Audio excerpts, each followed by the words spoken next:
મારું નામ ઠાકોર અરવિંદભાઈ પૂનમભાઈ છે અને મારા ગામનું નામ ખાનકુવા છે, તાલુકો ઉમરેઠ, જિલ્લો આણંદ. અત્યારે આપણે પ્રાકૃતિક ખેતીમાં જે વપરાય છે જીવામૃત બનાવવા જઈ રહ્યા છે.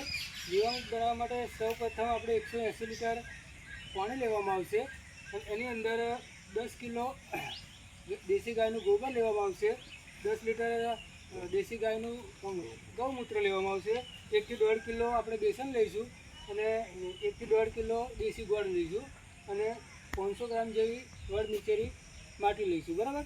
હવે આપણે જીવામૃત બનાવવાની શરૂઆત કરીએ છીએ. સૌ પ્રથમ આપણે દેશી ગાયનું ગોબર અંદર એડ કરીશું.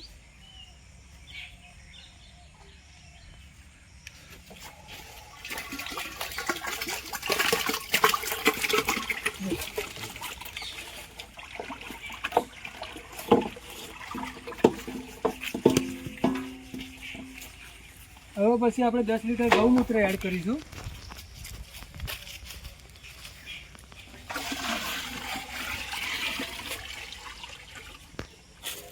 હવે પછી આપણે 1 થી 1.5 કિલો બેસન એડ કરીશું.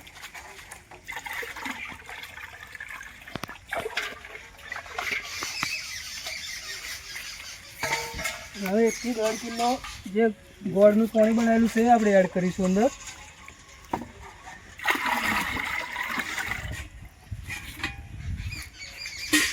હવે વડ નીચેની માટી એડ કરીશું.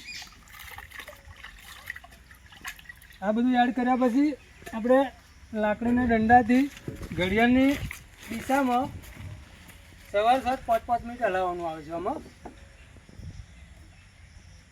અને લગભગ 5 થી 7 દિવસમાં જીવામૃત આવે આપણે તૈયાર થઈ જશે. શિયાળો હોય તો 5 દિવસ લાગે અને ઉનાળાની અંદર 3 થી 4 દિવસમાં જીવામૃત તૈયાર થઈ જાય છે.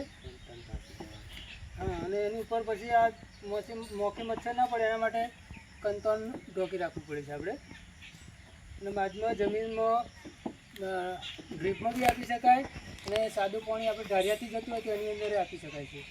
જીવામૃત આપવાથી જમીન આપણી ભરભરી બની જાય છે, અંદર હ્યુમસનું પ્રમાણ વધે છે, ભેજનું પ્રમાણ વધે છે, બધા બેક્ટેરિયા બહુ જ વધી જાય છે અને કાર્બન તત્વ વધે છે. અને પ્રાકૃતિક ખેતીમાં જીવામૃતનું અગત્યનું ભાગ ભજવે છે.